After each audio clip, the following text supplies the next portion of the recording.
Good morning, good morning, good morning, good Sunday morning. This is the P.I.L.L Method Show.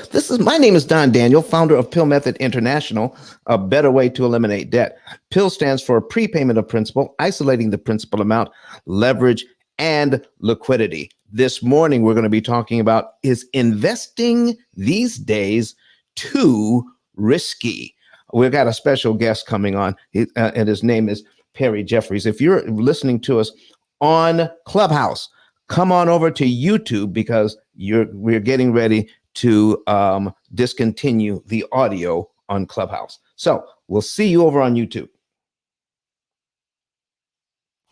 All right, everyone, listen, here's what we've got going on here. This guy, I'm telling you, he's got 20 years of financial services 20 years in the financial services, 20 years experience. He's held positions at 3 Fortune 500 companies.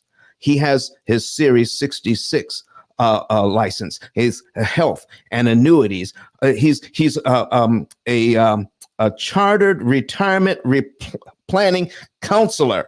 He is a certified plan fiduciary advisor. Oh man, a mastery level certified profit first professional, a blockchain and digital assets professional. Oh man, he's got so many accolades. I can't even begin to tell you everything that this guy does.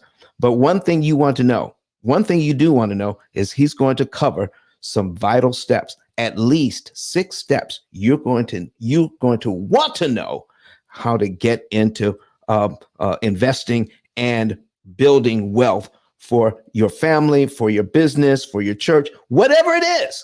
Mr. Perry Jeffries is the guy. Perry Jeffries, how are you doing this morning, sir? Good morning. Good morning. How's my sound? Can you hear me okay? Oh man, your sound is almost as good as you look. I appreciate that. I'm still getting kind of acclimated to flying back from Arizona last night to Ohio, so I'm still getting my bearings with the time change. So thank you for that compliment and the warm introduction. I really appreciate it. Well, listen, man, I left some stuff out. Listen, can you just give the folks just a tiny bit about what they want to be able to, why do they want to listen to you? And we want to encourage them also to come into the studio to ask questions live, or at least type them in the comment section. So tell the folks, what do they have in store for today? So and I say this very humbly, right? But what you want to do, first of all, let's deal with the latter. You want to come into the studio and ask these questions. What we have found in our communities is that there's a lack of financial literacy. But part of that lack of financial literacy comes from lack of trust of who we can go to and get information from. So with that being said, you want to come into the studio because if you're a friend of Don Daniel and you follow him, you're a friend of mine. And how often are you going to have the opportunity to sit down to talk to someone who has been advising clients and businesses for 2 decades around all things financial? So in addition to being, helping clients with their personal finances, I'm also a CFO for 3 7-figure plus businesses. I've managed $80 million in assets. I grew my own $4 million real estate portfolio when I was in my mid 20s.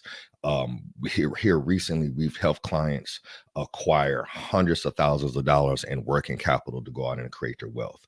So, and again, not to toot my own horn, but if you have the opportunity to have a fireside chat, a cup of coffee with someone with that type of experience, you would quickly buy that cup of coffee, right, and ask the questions that you will want to ask, right? Because this is not a sales environment. We're not trying to sell you anything, which is one of the reasons I think from a community standpoint, we don't trust financial advisors. I am truly here to share my good experiences, but also my bad experiences. So Mr. Daniel said, why should you maybe want to come in and have a conversation with me? Ultimately, I'm a real dude. I have not made perfect steps in my financial journey, But what I have learned from, some wins and also too some losses is how I can tell clients, don't do this, don't do that. This is what works, this is what does not work. And with that being said, I think, Mr. Daniel, I think we probably covered it in that sense. So if you're an entrepreneur, again, we manage millions of dollars and advise on millions of dollars as a CFO. If you're a non-entrepreneur, you still want to come in here and get this information, because how often do you have a chance to talk to a real dude who's not going to talk over your head, who's not going to judge you, and is just going to give it to you very transparently and in terms that you can understand. So if you haven't came into the room yet, come into the room. Let's have a conversation. Thank you very much. Hey, Perry, listen, here at the P.I.L.L Method, we teach people about money as well. We teach them how to borrow money at a discount, how to manage their debt and take those interest savings and invest it. Why are you here talking about investing on a show that mainly talks about how to best manage debt? Great question. So ultimately, when you think about creating wealth, and we hear a lot of talk out there around, generational wealth, creating wealth, getting to the bag, whatever you want to call it, right? Fundamentally, it starts with your cash management mastery. Are you a master of your cash flow? And the components of cash flow are managing your income, your expenses, your debt, and eventually getting to the point that you do have the funds available to invest, right? So the two really go hand in hand. What you do with the P.I.L.L method is absolutely remarkable. Um, and disclaimer to everybody, I use the P.I.L.L method not only on with my personal finances, but also with my business finances, because it's just a phenomenal piece that allows me to not have to think and make these strategic decisions on my own, right? So we can use the system and the AI to be able to manage the cash flow. But the two go hand in hand. So many times, Mr. Daniel, we see people want to jump automatically to, oh man, I want to invest and I want to get the bag and I'm going to buy real estate and I want to do these things. But ultimately, before you can even start to do that, you have to get a grasp on your cash flow. And what the P.I.L.L method does, it allows you to get a grasp on your cash flow and be able to allocate dollars in the right place to free up that capital to go out here and do the investment piece. So that's why I'm here. Okay. Other than the fact you asked me to be on here, so you're my guy. So if you ask me to be there, I'm going to be there. Outside of that, that's why I'm here. Gotcha. Hey, listen, man. Why don't you? Do you have something that you need to put on the screen at all? Oh no. Okay, good. All right, good. So here's what we're going to do, ladies and gentlemen. Perry, you have 6 steps. I don't know exactly what you call them. All right, but you have 6 things that we need to. Can we start there? Yep. To start the conversation so we can get people to start asking their questions and come in to the studio. All right. Absolutely. So remember, your link is at the top of the page, folks. And we're also going to put it in the comment section so that you can come right into the studio on StreamYard and ask your questions live. Or if you're a little shy, go ahead and type your questions in the comment section. Perry, it's on you, my brother. All right, awesome. So let's get the framework around this real quick, just so we can level set and make sure we're all on the same page. So before we start talking about investing, um, since I've been doing this for 2 decades, I have people hit me up all the time like, "Hey Perry, I want to invest with you. I want to work with you. We've been following you on YouTube, or we heard you present here, and we want you to be our financial advisor." And they may say, "Man, I got some money. I got some coin to invest. 10,000, 100,000. I got an old retirement plan, 401k, whatever the case may be." And I immediately give them pause and say, "Well, here's the deal. I will not invest a dime of anyone's money without first having a holistic plan built." And that's, they kind of look at me sideways like, "Man, I'm trying to give you business. What are you talking about, man? Let's just invest these dollars." And again, I give them pause again and say, "No, just our philosophy and what we truly believe is that we should not invest dollars without first having a plan." So let me first give this analogy. If you were going to build your dream home. You found, a couple acres, or you found some land, or whatever the case may be, and you're building your dream home from scratch, right? Who is the first contractor you're going to hire? Are you going to go out and hire the plumber day one? Are you going to go out and hire HVAC? Are you going to go hire the roofer, the framer? Absolutely not. The first contractor that you should be thinking about hiring is the architect. Your architect is your first contractor to hire. Why? Because you first have to get your dream house on paper, right? And that's the drawings. You first have to be able to say, hey, yes, I want a 3-story or a 5-level split, 5 bedrooms, 1.5 baths, area for basketball hoop, a swimming pool. Or hey, I want a ranch. I don't want to climb up any stairs. I want 3 bedrooms, 2.5 baths. In order to build your dream home, you first have to have the drawings on paper. Okay. What we find more times than not is that folks would immediately go to buying furniture for their dream home before they even have the dream home. And the metaphor I'm using here is this: they'll go get all of these investments because they were on social media, or some advisor told them that they needed this product or that product. And then when we get to them, like, hey, why do you have this product? How does it fit into your dream home? How does it fit into your overall financial plan? They're like, Perry, I don't know. The dude or the gal said that this is what I should buy. So we first start with building the home, getting the drawings on paper, because after we spend time building that out, then identifying the right investments for you, it's easy to do. And kind of, the whole purpose of this talk that we're having, and why Mr. Daniel brought me on, was investing in being too risky. Investing doesn't have to be risky if you first have a plan. Like if you're just going out buying cryptocurrency because somebody on IG said you need to go get Bitcoin or Ethereum, and you're pulling money out off of a HELOC, or you're pulling your savings, you're investing without a plan. That's what's risky. Investing with a plan immediately mitigates and reduces your risk. So I just want the first level set there. So now let's get into these 6 components of what we consider a holistic plan. So your first component is going to be your budget. This is foundational, right? Whether you call it cash flow mastery, budget, this is foundational. You have to know how much money is coming in, and you have to know how much money is going out. But why is really important for you to understand how much money is going out is not that we want to tell you or restrict you and say, oh man, you can't go do these things. The reason you need to know how much money is going out is because that is the number we have to solve for.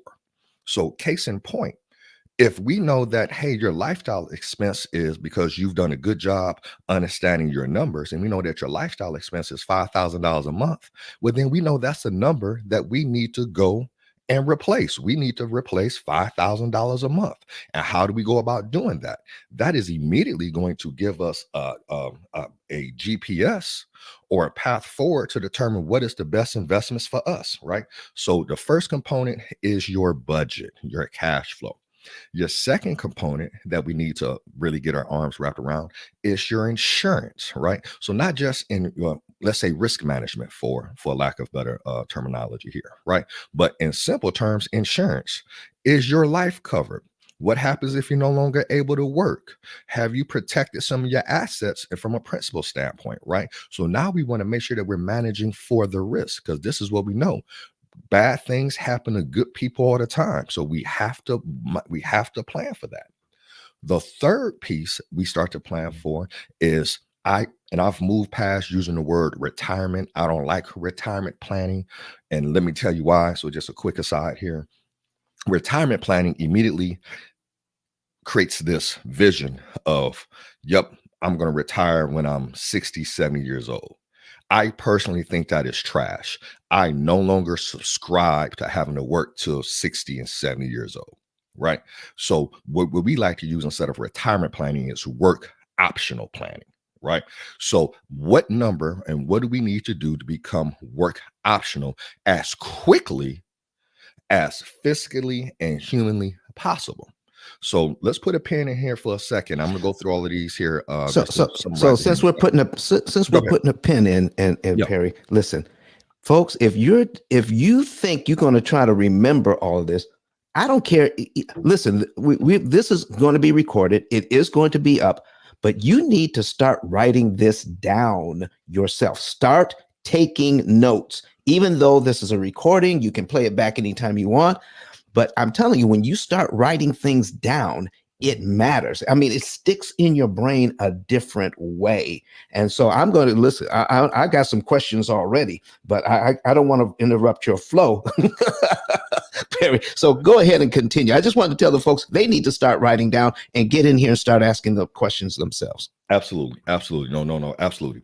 So the pen we're going to put in with this whole work optional planning, let me, and I probably should have did this at the beginning, so I apologize, but let's make sure that we all level set and get on the same definition of wealth. All right. So for everybody listening, and Mr. Daniel, I'm glad you jumped in and said, make sure you write this down. Make sure you write this down, y'all. This is the definition of wealth that we've adopted. This is the definition of wealth that our clients have adopted. And this is why we and our clients are winning. We now define wealth as this: the accumulation of assets, which can be converted into passive income to cover your lifestyle expense. So let me say that again. Our definition of wealth is the accumulation of assets, which can be converted into passive income in order to cover your lifestyle expense. So notice, I didn't say you need stocks. Notice I didn't say you need mutual funds. I didn't say you need insurance. I didn't say you need real estate. Didn't say you need your a business. Whatever the asset that best fits your goals and your personality type is the assets that you need to be looking to invest in. But ultimately, the goal is to acquire assets which can be converted into passive income so that cover your lifestyle expenses. Because when your passive income is more than your monthly expenses, you are financially free. And that is not an age. That is not 60, 70, 80 years old. At the point that your passive income is greater than your monthly bills, you are now financially independent. And we can get there a lot quicker than most people are addressing. Mr. Perry, Dan, go talk ahead. to me about passive income. What Yeah. does that mean? Yeah, Passive absolutely. income. So you have all kinds of passive income. We could sit on here for the next 10 hours and discuss this one, but let's just think about it this way. You do something once and then you receive revenue or cash flow for doing that one activity. Now, you do have what we call active passive income, and then you have passive income, right? So a form of, say, an active passive income, let's use real estate, for example. You go out and you acquire some real estate and you got some tenants in there, you're effectively receiving passive income. You bought this property and every month you receive that passive income. Now, why this is we consider active passive income, you still might have to deal with that tenant. You still might have an issue at the property, things of that nature. So you're still kind of active in it, but you're receiving that monthly recurring income, right? Now, you could take that same scenario right there, hire a property manager, completely remove yourself from having to deal with that tenant, and now you've created passive income because you're not actively involved in it, right? This can be done with stocks. This can be done with annuities and insurance products. This can actually be done with your business if you build your business the right way to where you are not the one person who the business is not built completely around you. So there's so many different forms of passive income. So, affiliate marketing, network marketing, just it's almost limitless. so Perry, you help people with W-2 jobs Absolutely. create passive income. Yeah. What? And we do a really good job with it too. They never even thought about starting a business, but they can still have passive income. So W-2 employee, and here's the deal, y'all. I'm not one of those cats that's gonna hate on people with 9 to 5. There's a lot of business owners who need to go back and get a job anyway, but that's a whole nother segment. Because they're not running the business the way it needs to be run to begin with. So, but with that being said, here's the deal, y'all. Whether you get your money, your income from your W 2 9 to 5, or whether you get your income from your business, you still are getting capital in your hand. And you now have to become intentional about what you do with that capital. So I don't care if that capital hit you direct deposit, you know what I'm saying, from your job, or that was money, you know what I'm saying, that you pull some profit out of the business. You now have to figure out what is the best use of this capital and what can I go out and acquire that's going to start to give me, financial independence. Absolutely. Yep. Yep. Yep. Good stuff. So my bad, y'all. I should have level set that. So now that we are clear on that, right now, let me go through the first three points of a holistic financial plan just to make sure we stay on the same page. Number one, what's your budget? Knowing your cash flow and knowing your numbers. This is foundational. We cannot start a plan without this. This is the basement of your dream home that we're building. This is the foundation that we're building. Second is your risk management. Are we set up to protect ourselves and protect the plan if when we pass away, if we become disabled, protect the assets that we have? So we got the risk management. Third is the work optional planning.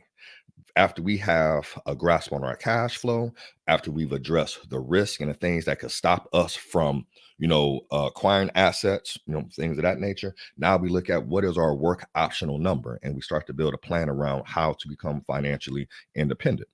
Now that we have that number, right, and we know what we're planning for, we go to the fourth step, which is now the investment step.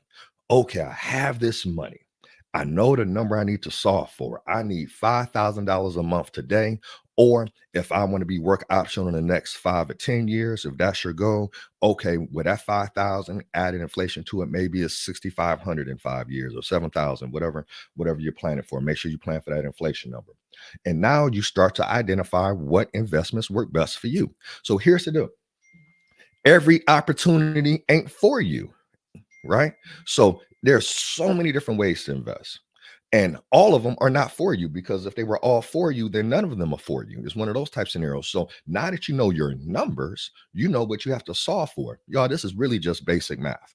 If you know, like, man, I need to replace $5,000 a month in income.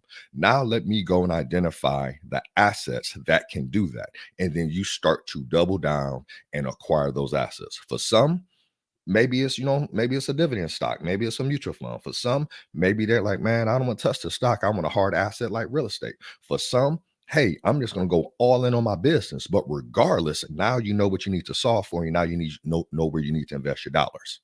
Okay. Fifth component is your taxes. So understand this. And again, going back to what Mr. Daniel said earlier, make sure you take a notes on this. Let me just share this just very bluntly. Your highest expense ain't your house, ain't your car. It's your tax bill. Your tax bill, think about this for a second. For most people, every dollar that comes into the house, 30% goes to taxes. So if you're in the state of Ohio, depending on your tax bracket, hey, I got 5% going to the state. I got this going to local. I got this going to federal, right? You're looking anywhere between 15 to 40% of every dollar that comes in goes to taxes. So you have to have a plan to mitigate and minimize your taxes. You can so here's the deal, y'all. When you're talking about being work optional, when you're talking about being financially independent, if you're not solving for your tax bill, you're working backwards, right? So where we're different from a lot of advisors out there, because we actually have our own firm. We're a registered investment advisory firm, so we're not a broker dealer. We specialize in giving clients advice, not trying to sell them product and generate commissions. That's not our jam. So with that being said, you have to solve for that. And most advisors don't want to touch that. So let me just give a case in point. And this may open up just a whole ball of wax, but we're just going to go into it, Mr. Daniel. For all y'all who have been conditioned that you need to put all, you know what I'm saying, you need to double down on your 401k. And let me first disclose, I'm not a 401k hater, right? But let's just use this for an example here. All of us have been told, hey, man, put money into your 401k, right? Well, most of us are putting money into our 401k and those dollars are going in pre-tax, which means we haven't paid taxes on those dollars yet. If you haven't solved or start to plan to minimize your taxes, what happens in that 15, 20 years when you go to take that money out of your 401k? If those dollars were put in pre-tax, which is how the majority of people are set up, when that money comes out, it's now taxed. Well, what's the tax rate in 10, 15, 20 years? You don't know, which means now you're in a partnership with the United States of America, the IRS. And if they decide that, hey, at the point in time that you start taking money out your retirement plan, tax rates are 40, 50%, you just lost that money. So real quick math here, y'all.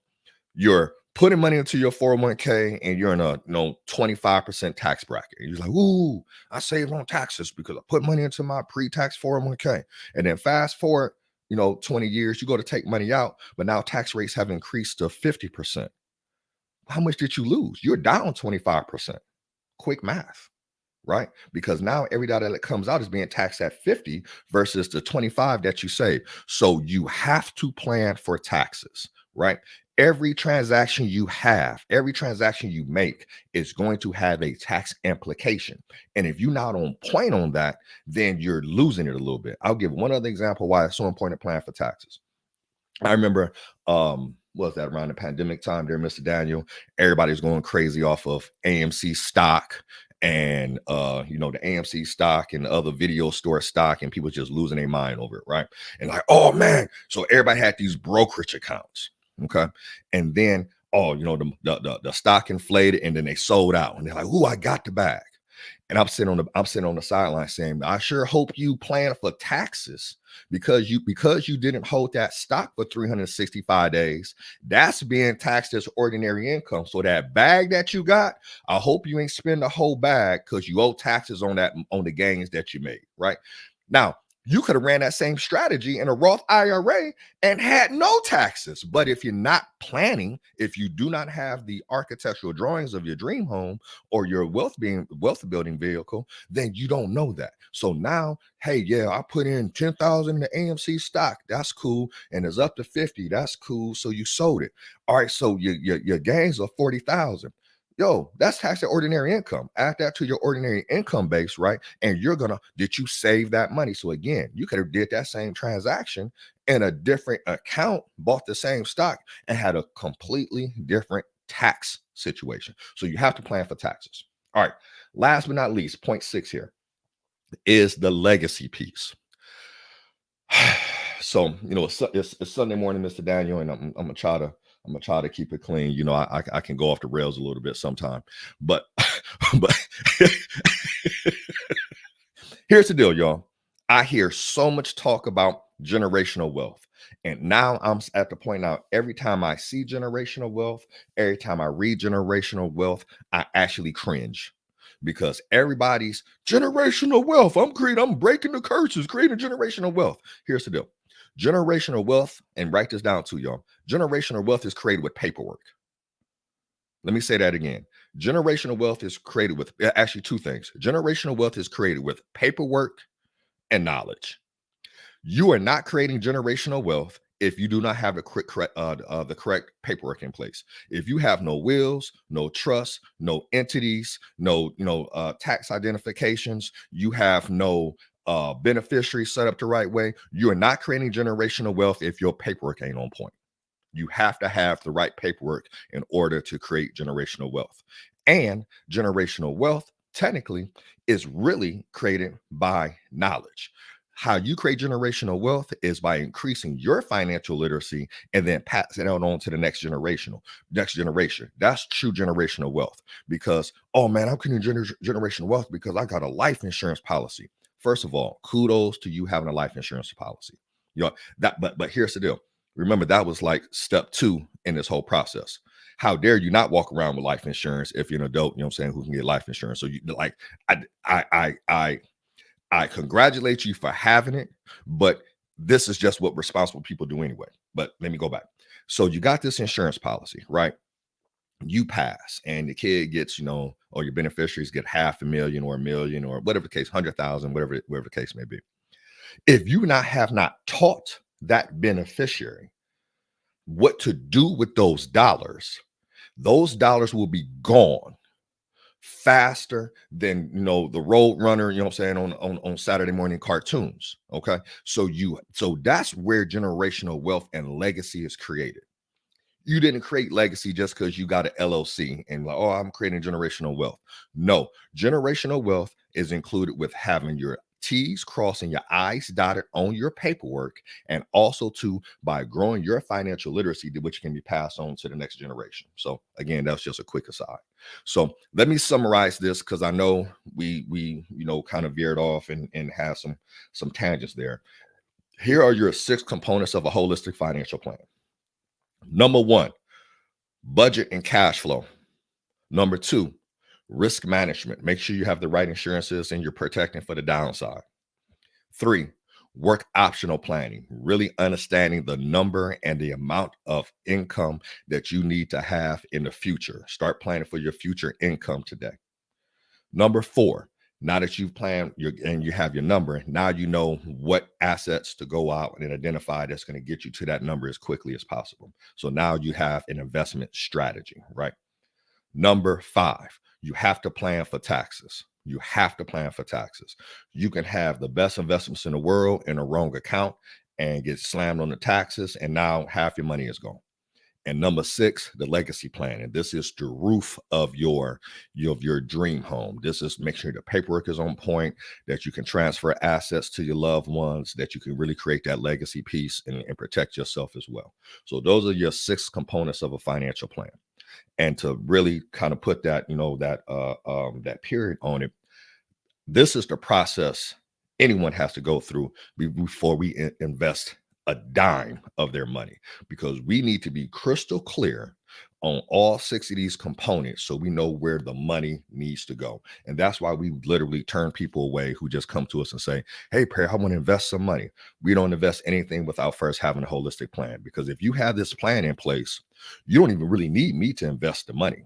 Right? You can go out with this plan and this type of framework and actually will do a lot of the investment on your own. You're still going to need some guidance, right? And you still may need some coaching and whatnot. But I technically, don't need to actually have your funds and invest it, because your plan may require, based on your personality type and your timeline, may require you doubling down on real estate. Well, I'm not going to invest in real estate for you, but now you know exactly what kind of cash flow that you need to go out and generate month by month, year by year, to get to your work optional date and become financially independent.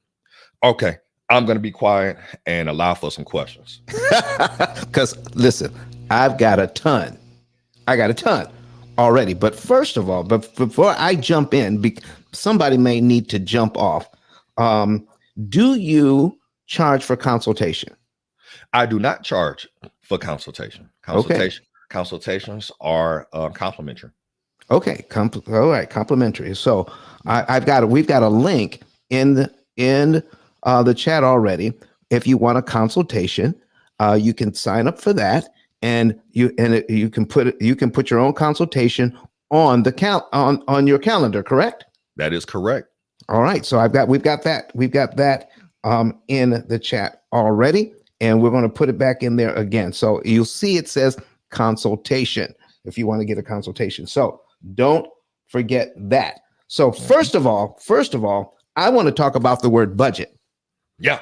Because for a lot of people, budget means what I can't do. Correct. What I can't do, and it leaves a bad taste in my mouth already, Mr. Jeffries. Yep. So is that what you're talking about today? Yep. Yeah, let's jump into it, right?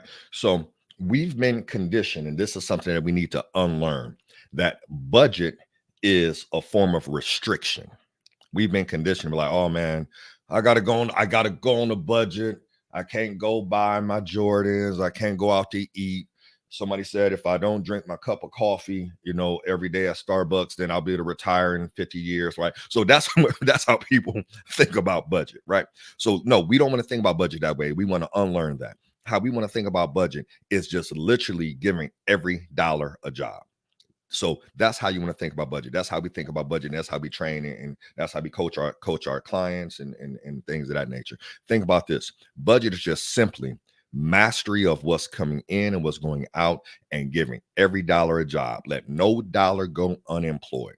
So, and it's based upon your goals, right? So Mr. Downey mentioned earlier that I'm a mastery level profit first professional. So I'm not going to go into that entire process, but what profit first is a cash management strategy for businesses, but you can use it for your personal finances as well. And truly what it is just an envelope system. Ultimately, if we zoom out and look at it, it's an envelope system.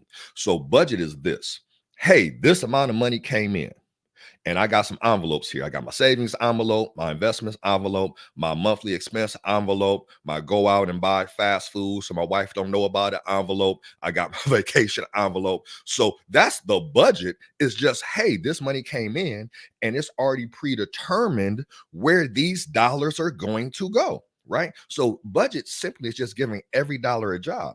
And how you assign jobs, you assign the jobs based upon the goals of your money. Right. So, and now if you're like, man, I really wish I had some more money going into my vacation fund, well, then you got to make a decision. Well, maybe eating out every day ain't getting me closer to that vacation fund. So now, because you have these envelopes set up and you've assigned every dollar a job based upon goals, if you're not putting enough money into said envelopes, then you're going to make decisions on where you need to go. So this is not a restriction. This is being a smart employer of your dollars and giving your dollars a job.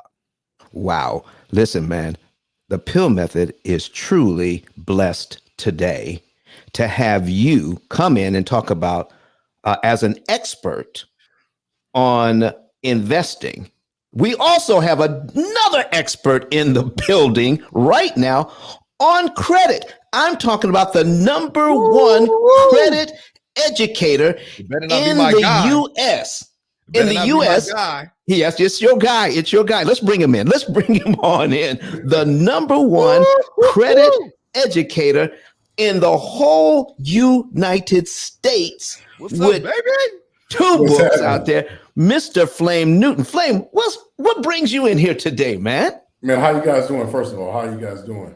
Excellent, man. Amazing, Excellent. brother. Amazing. Even better seeing you. I know the energy. You know what I'm saying? I don't know where you're at, but I don't know if it's good evening or good morning. But glad to see your face, man.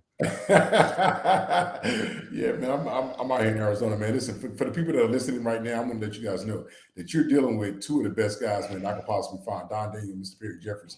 I mean, because they know in their craft. Not only do they know their craft, those are also two people that are actually living what they're saying that they're talking about that they're doing.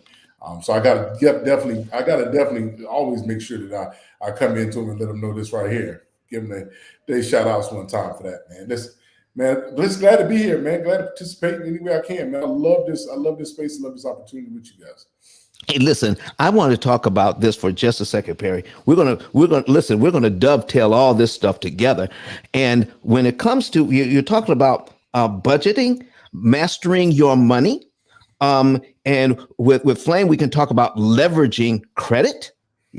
Because I've heard Flame talk about in the past, you don't get you don't get credit to buy stuff. You do it. You get it to make money.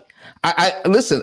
Help me to understand, Flame, because this all works together, and talk about, and also talk about how we're going to be talking. We're going to be working together tonight on a program you put together. So talk to us about how what you do fits in with what I do and what Perry does. Oh Okay. man, this is it right here, man. This is three of the best words that you could possibly get, right? So for you guys that don't understand, I talk about credit. By the way, my name is Flame Newton, known as America's number one credit educator and author of the School of Credit book series, right? Learning Master.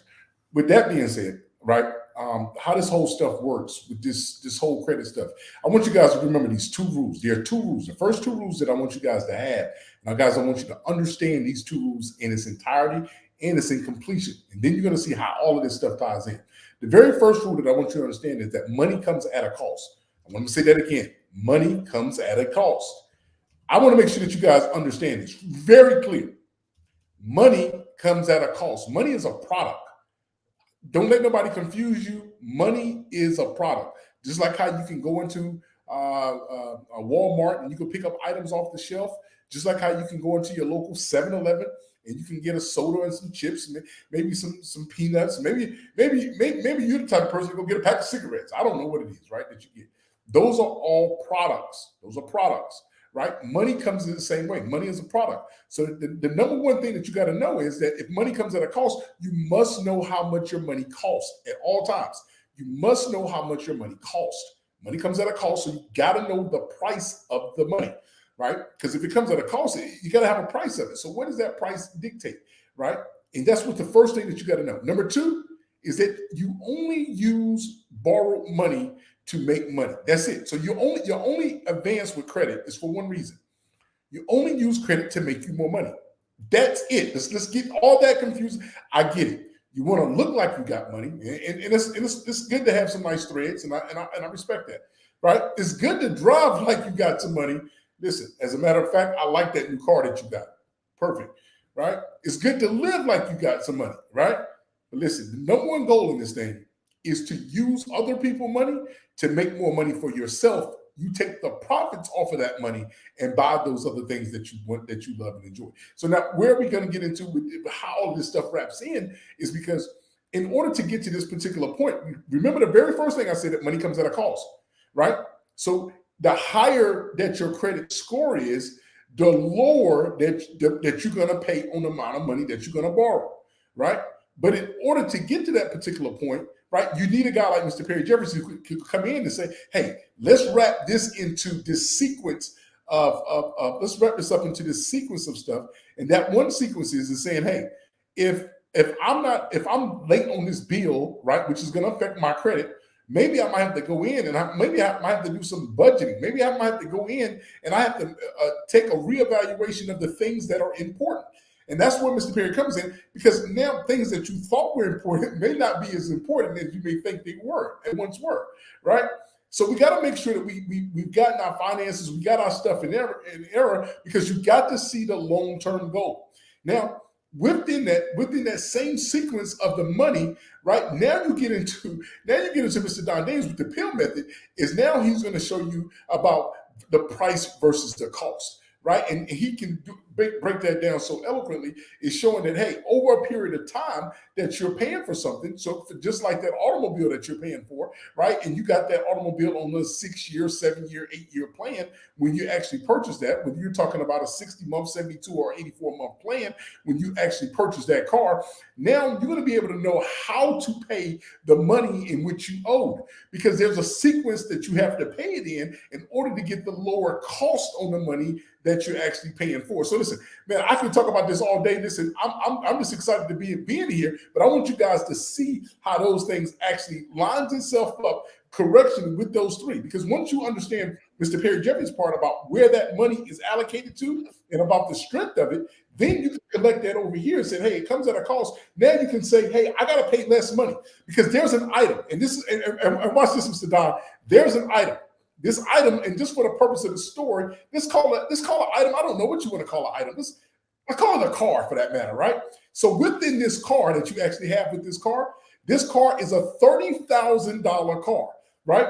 It's the same, listen, it's a $30,000 car. Now, for this, I'm going to add another person in here.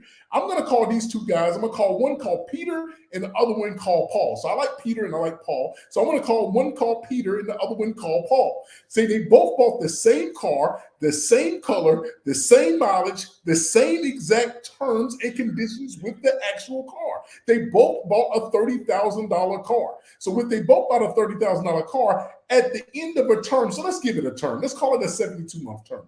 At the end of 72 months, right, one paid $34,000 for that car and the other one paid $46,000 for that car, right? So the difference of this is now you start talking about this is more money going outside of the household, right? So now guess what actually happens? I'm cooking. Then what actually happens now is that in order for you to make these payments, you got to be able to do other things in order to create that income that's coming in. Because Peter is keep looking at Paul because he wants to live the life that Paul's Paul's living. Paul's going on vacations. Peter has to work. Paul is going on trips. Peter got to work. But the thing about this thing is he's trying to keep up. He's trying to keep up, but he can't. So now he has to get a second job, which takes him away from his home and his family. Once he gets that second job, little Johnny, which is his son, now is coming home. There's nobody at home because he's working all the time. Mom has to pick up the daughter from school. Next thing you know, John is looking for a place to go. Daddy's at work.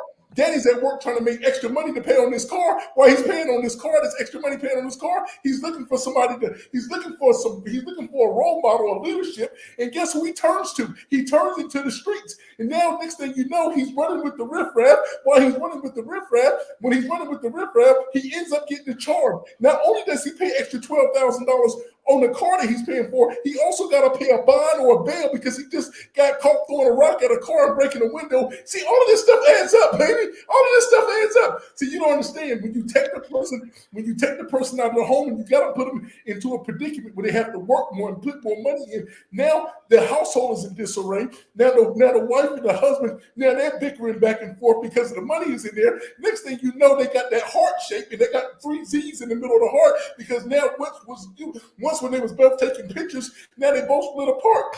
Now he's got to pay alimony to his wife. Now he's got to pay his new apartment. Man, listen, I can go on and on. I'm sorry. Flay, listen, man. Oh, God. Low, brother. Listen, Flame, you're going to be on later tonight. Could you put it in the private chat so that we can make sure that we get your information or text it to me and I'll put it in the chat for you?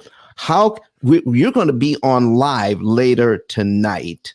And we want to, at what time are you going to be on live? 7 p.m. Eastern Standard Time. Mr. Perry's going to be there too. If you could come in there too. If I can, you see how I just do it on the spot. If he's available tonight, I definitely want him involved. Okay. Want him around. All right. So 7 p.m. Eastern time tonight, we're going to get together.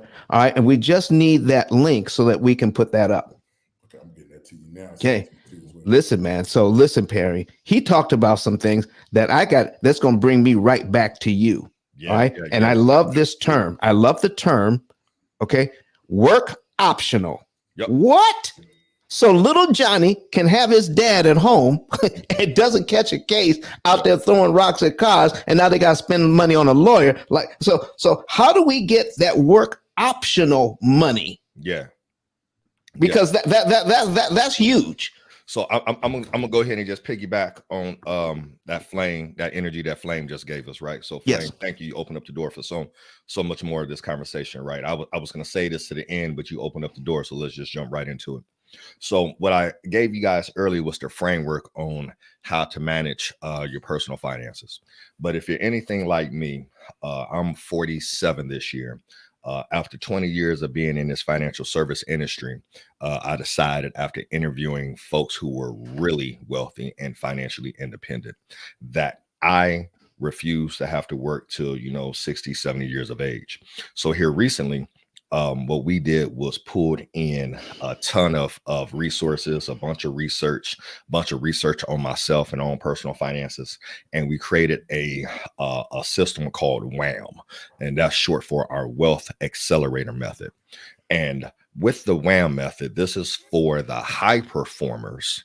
And I say high performers, action takers, people who don't make excuses, go out and get it done. And these are for those individuals who want to accelerate their timeline to financial independence, because this is the deal. It first goes income. You have to create passive income.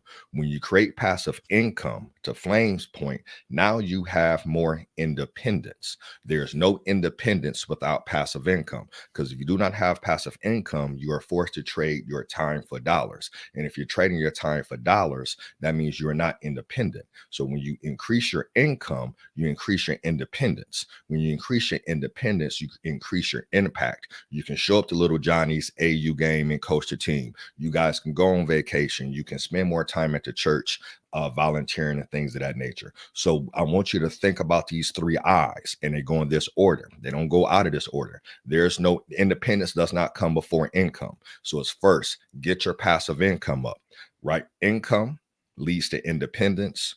More independence leads to more impact. So that is that flow. So when you talk about Mr. Daniel, and you talk about this work optional piece, one of the pillars of our wealth accelerator method, and this is how I'm going to rope flame back into the conversation. One of our pillars of the wealth accelerator method is this pillar that we call salad.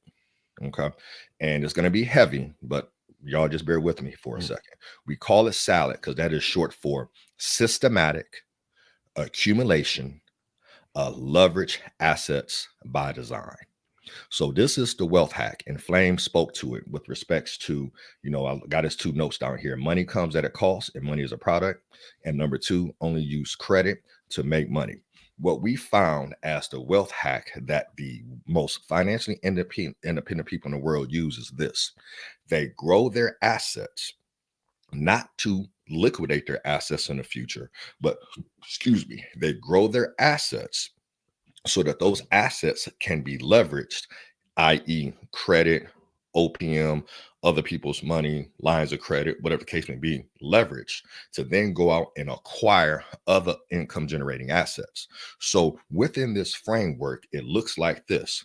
I'm going to grow this asset. I'm going to double down and put money into this asset, whatever that asset is, whether that's your whole life product, whether that's your IUL, whether that's your, real estate portfolio, whether that's whatever case, whether that's your business. Everybody has their asset based upon where they are. But I'm doubling down on this asset. And the deal is I'm going to get that asset so that I can eventually use credit, i.e. leverage, to then go out and acquire the actual assets that's going to give me the passive income. And that's the second pillar of the wealth accelerator method, because if you think about it, you now still have 2 assets that are still growing versus having 1 asset that is growing. And then by having 2 assets that is growing and understanding that you can use one asset, number 1, as leverage to get access to capital to buy, asset number 2, you actually mitigate your risk, because if something goes wrong with asset number 2, you still have asset number 1. So again, that's a whole conversation.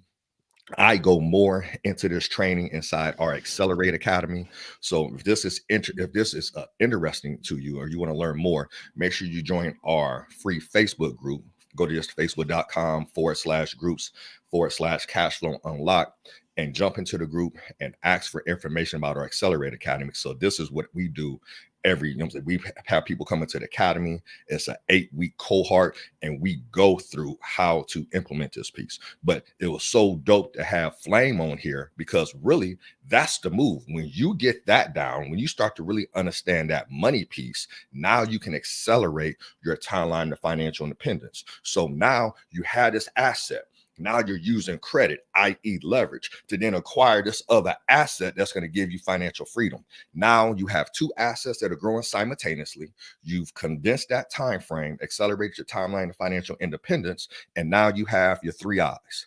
More income equals independence. Independence equals impact. So little Johnny doesn't go to jail for throwing rocks because you weren't there. But right, listen, but Perry, when I was growing up, they talked about getting an education so I can have a great income, so I can get this great job, and then I can, and so that I can go ahead and then I could retire with that, my benefit package. Yeah. Okay. That's what I was taught. Yep. All right. So what are you saying that's different from that? Oh, great question. All right. So let's break it down this way. We had a generation where it was work until you die, right? So that was probably like my grandparents' generation. You just work until you can't work anymore, right? And then you had the industrial age come through, and they said, man, we got to kind of do something for these people that work. And so then you had the the implementation of, Social Security, right? Then it's like, man, these businesses kind of need to be on hook for these people. So then it was like, hey, kind of like my parents' generation, hey, go work at the car, at the car assembly, the car plant, right? The GMs and all of that, and you get a pension, or go work for the government in the city and you get a pension, right? If you think about this, Social Security and pension, what are those? Passive income. You worked And you got to a point now where you have money coming in that you don't have to do anything for. So we've been striving for this passive income piece. But now fast forward till today. Social Security may not cover everything you need, right? And Social Security is being pressured right now just because of, you know what I'm saying, of the debts and things of that nature, right? You got pension plans that are going away. So very few companies now offer pension plans. And so if Social Security ain't going to cover your lifestyle and pension plans are going away, the onus is on you to go out and create the passive income. The whole plan this whole time has been passive income. When you start to zoom out, they didn't call it, they didn't say, oh, my Social Security is my passive income, but that's what it was. The goal was to work to Social Security or to work till your pension come in. So now if there's stress on Social Security and you're dependent upon that, you may be short, right? That may not be enough money for you to cover your lifestyle expense. And again, you got to wait till you're 62 years old plus 66 years old to get full retirement, full benefits on Social Security. And if you don't want to wait that long, you have to do something today, right? So it's always been about passive income. It's just now the onus is on us to have to go out and create it on our own. So that's kind of my piece. I think did I answer your question, Mr. Daniel? Because I got Yep. You listen, you most certainly did. But I want to bring Flame back in because Flame, listen, what if I along the way I'm doing everything that we're talking here, I'm still renting, but I want to get a house. How can we get that house? All right. Are we going to talk about that later tonight? Oh man, listen, we're going to be talking about it in these categories. Number one, we're going to talk about how to get a home. So if you have a home, right? If you don't have a home, right? If you're renting and you don't have a home, if you do not own a home, right? We're going to show you actually how to get a home. We're going to show you the process of it from a proven vet. That's when I was on there the other day. I was able to show you deeds. These are deeds, right? That are actually completed. So number one, we're going to show you how to be able to acquire a home. People try to make this process so long and so drawn out that it actually is a deterrent from being able to do it. That's not what we're going to do. I'm going to make stuff simple for you, show you exactly step by step being able to acquire that home. And I'm going to show you how to get this done within the next 6 months. Now, Perry, did you hear that one? In the next 6 months. Mr. Don, did you hear that? Within the next 6 months. In the next 6 months, you will be able to go get a home, right? You will be able to go get a home, right? The second thing is that for people that actually have a home, and if you already have a home, that's why we have Mr. Don Daniel, because he's going to show you how to actually pay off that home within the next 7 years. Along with, for the people that are purchasing a home, you guys are going to not only learn how to get a home, but pay it off in 7 years as well. So you're going to get a home in 6 months and pay it off in 7 years. Like, this is unbelievable. This is unreal. This is stuff that we talk about and people don't understand it. I want you to share that link to each and every person in your family, right? The only way that you don't share this link, unless you're a hater. So right now, we're about to figure, if you ever wanted to know if you was a hater, because sometimes somebody probably called you a hater, you didn't believe them if they was a hater. See, sometimes you don't know if you're a hater. So now today, I'm going to show you how you can be a hater, right? Today, I'm going to show you how you can be a hater, right? If you don't share that link, you're hating on each and every person that you said the words that I love you to. So if you ever said the words that I love you to somebody, and if you don't share that link, that means that you're just hated on them at the strongest way possible because you refuse to see them get a leg up or get a step up. Wow. Wow. The Home Sweet Home Masterclass. We're going to put that back in the chat one more time. Listen. Michelle says, she's saying, good morning, Don, Flame, and Perry. I love that. Before we had somebody comment, when Perry was talking about, all a lie for a gold watch. working your whole life to get that gold watch. So listen, here's what I'm talking about now. Okay. Getting that house and paying that interest. I don't care what the interest rate is. We need to focus on interest cost. Mm-hmm. And so if I can save, Perry, if I can get that same house on my current budget, and save $150,000 to $200,000 in interest I don't have to pay, I now have money that I can invest. But Perry, investment scares me. The stock market scares me. How can I invest when I'm afraid to invest? Yeah. So here's the deal. We fear what we don't know and what we don't understand, right? So that a lot of that fear can be mitigated or reduced by having a clear financial plan, right? So that's why I lead with the whole financial plan piece. And now the other piece, and this is probably going to be mind blowing, and your community and our listeners are probably going to be like, "Wow, I can't believe he's going to say that." Yes, I had a Series 7 stockbroker's license. Yes, I still have a Series 66. Yes, I have all of these things. Let me be crystal clear with you. I don't really care if you invest in the stock market. The stock market is not the only investment that you can make that's going to help you get work optional and financially independent. So let's unlearn that. And so this is coming from, like, I got my stockbroker's license back in 2004. So I've had it for 20 years. And yes, if a client comes to me, I absolutely can buy them stock if it's part of their financial plan. But understand, stock is not the only way, the stock market is not the only way for you to go out and create wealth. So I'm going to use you and Flame, let's all combine this together, right? I signed up and started implementing the P.I.L.L method before I even had a first payment on my home. Since implementing the P.I.L.L method, I have reduced my principal on my home. And in addition to that, I've gotten equity because my home has appreciated in value. That has given me access to $250,000 worth of equity.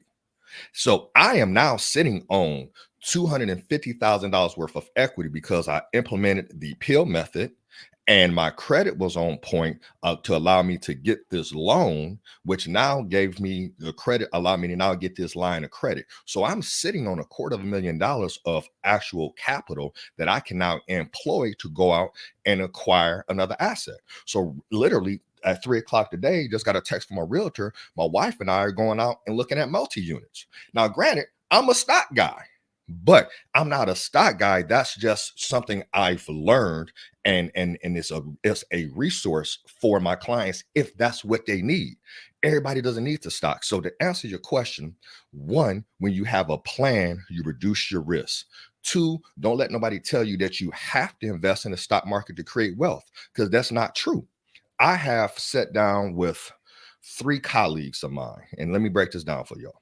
3 colleagues of mine here recently, and all of them net worth is no less than 80 million. First one says to me, I asked him, I said, "Man, what you invested in?" He said, "I don't invest in publicly traded stock. I invest in companies. I invest in land and real estate, and I invest in, private equity pieces." But he has no money invested in the stock market. I'm like, okay. I got another buddy who just sold his business for 8 figures. You heard that right, 8 figures. Had no money in the stock market, but got an 8-figure check, bought a home in North Carolina with straight cash for a couple million, and now was looking to go out and invest in other companies. So again, no investments in the stock market, right? Got another client, who, net worth is right around, I think, I think last time we looked was 80, 90 million on him as well. Has some money in the stock market, but he built his wealth via real estate. So all of these people are building a wealth by just understanding, hey, it's about acquiring assets. So can you use the stock market? Absolutely. But we got to get out of this frame of mind that this is what we have to do. What we have to do is have a plan and a path forward that says, hey, my end goal is to get to $5,000 of passive income coming in. How you get there is based upon your comfort level and your personality type. And I've mentioned this a couple of times, and folks may be asking, well, Perry, what do you mean by personality type? One thing we do before we hire anybody on our team is we run a personality test on them. We run a DISC assessment, because how you rank on your personality type is going to determine what investment works for you. Why do we have people going and investing in things that's just completely out of their lane when they could be getting the bag over here doing something that's in their lane? So I know it's a kind of a roundabout way to kind of answer your question, Mr. Daniel. But how you mitigate the risk is by having a plan and knowing what you're investing for. The stock market might not even be the thing that you need. You might need to invest in real estate or invest in your business, or lo and behold, invest in yourself. Just by running the P.I.L.L method and investing in the P.I.L.L method and the coaching that comes with the P.I.L.L method, paying your home off in 7 years could give you a $500,000 bag based upon the average, cost of home. I think the median price of home is what, $450,000 right now. So now you got the P.I.L.L method, paid your home off in 7 years. Are you just going to sit on that wealth that you just created? Or are you now going to employ that to go and, acquire assets that generate income? So that's my take on that, brother. What? So listen, you just said, if I'm afraid, you're going to go through a whole battery. You're going to help me to determine what investment is going to be good for me, and to me. Here's the deal, Mr. Daniel. It's called your investor DNA. What investor DNA? You got to break that down. Yeah, it's your investor. So here's the deal. My DNA. Okay. I got my DNA from my parents, right? So I had no choice but to be 6'3", brown eyes, dark hair, because that's the DNA. That's what's in me, right? Instead of going against your DNA, go with your DNA. So I'm hardwired. I know from a DISC assessment, I am a high D, which means I am dominant. I'm okay with risk. I get it done. I'm to the point. I'm no fluff, right? And I'm really good at quickly analyzing ROI, right? My wife, on the other hand, is a S. She's more steady and stable and more cautious. And so she's not going to just jump on and be like, ooh, let me go buy some stock. That's not her personality type. But you know what her personality type is? Hey, get a real estate property, right? We got a hard asset. It's something I can go and touch. It's, we can get Airbnb income. That's more hardwired how she is. So based on your personality type really determines what your investor DNA, what you should be investing in. And this is where so many advisors in the industry I'm in the industry and I'm a licensed advisor, but this is where I don't even like talking to financial advisors, because everybody's trying to force somebody into doing this. Hold on. Let me check this out. I had a cat, my man David Gamber. I had a cat on my podcast maybe about a month or so ago, who's generating $100,000 a month off of affiliate marketing. We ain't talk about no stocks. He is literally affiliate. He is referring products that he uses and built his email list that he now refers it out and is generating $100,000 a month. So here's the deal. We ain't talk about investing in stock. He invested in himself, right? So knowing your investor DNA. So that's why, again, going through the planning process is so important, because at the front end of our planning process, so anybody who decides they want to work with us, right? The first thing we do is spend time unpacking your money story. Perry, what's your money story? It's your financial DNA. I learned how to manage money by what I saw my mom and my dad do, right? For good or worse. And so my financial money story, my mom, who recently passed, big shout out to moms, love her to death, yep, for sure. Moms was, like they didn't say YOLO back then, my mom was born for, but my mom was the embodiment of YOLO. If my child need this, we're going to get it today and we're going to figure it out. And what's so crazy, Flame, she was a master of credit, but she didn't know she was a master of credit. She just knew that she was paying stuff off and she could go in and sign for a car today with no money in her pocket. She never even knew her credit score. She just knew, I pay stuff down, I pay it off, and I can walk into any car lot and get you a car today. Hey, son, you need a car. Walked into a car lot. She said, I ain't got no cash, and we walking out with a new car today. And what do? We walked out with a new Jeep Cherokee that day. So that's what I learned from my mom was the YOLO, right? Now, here's the deal. That can hurt you, if you're not managing your cash flow and you don't have a plan. But I did learn that piece of how important it is to have your credit on point. And she never said, "Hey son, keep your credit good." She's like, "No, this is just what I do. This gets paid off." What I learned from my dad never once had a conversation with me about investing or saving, right? Never once.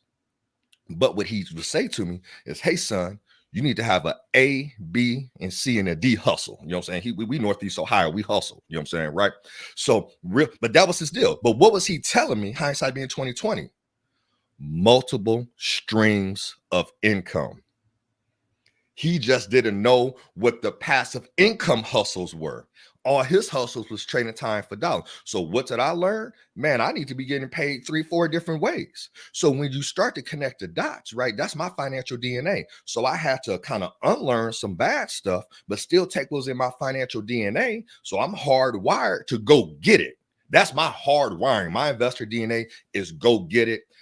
I'll figure it out, right? Everybody ain't built that way. If you're an I personality and you're really into like the details and things of that nature, you're not gonna move as quickly as I move. And that's okay. And we need to have investments, or you need to have a portfolio built around your personality type. So before we even start working with clients, you got to go through a money story exercise with us, because we need to know your personality type to make sure that you get the right investments. And going back to the purpose of this episode, investing is too risky. Yeah, if you invest into something that's outside of your personality type and something that you don't understand, or you got a whack advisor who's just trying to throw you in something and you don't understand it, right? You mitigate the risk by investing based upon your investor DNA, having somebody who can articulate and help you grow your financial literacy, right? And having a dang on plan. So Flame, listen, man, I want to invest. I want to go get a house. I want to be like Perry. And I'm going to save money on interest, and I'm going to build equity, and I'm going to invest it. But right now, I want to be. I'm going to go. I have to get the loan first. I got to get that mortgage first. I've got to get other loans. I got to be, and I've got an 800 score. Tell me, how do I position myself so I'm not? It's not a flip of a coin on whether I'm going to get that loan or not. And is an 800 credit score all that is cracked up to be? Man, this is good. Man, Perry, when you was just talking over here, I'm over here like, whoa, he's taking you all the way north, right, at this point, right, for sure. So if you guys are not, first off, man, if you guys are right now, if you guys are enjoying yourself, enjoying the conversation, I need you guys to go to the chat right now. Put a number 1 in the chat, a number 1. Put a number 1, just say 1, say, hey, man, I'm paying attention. I'm here with you guys.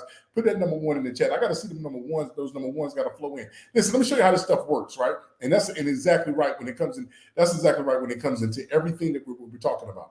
Is that for one is the matter is, I want you guys to write this down. I want you to write this down. Listen, I'm about to give you some important words right now.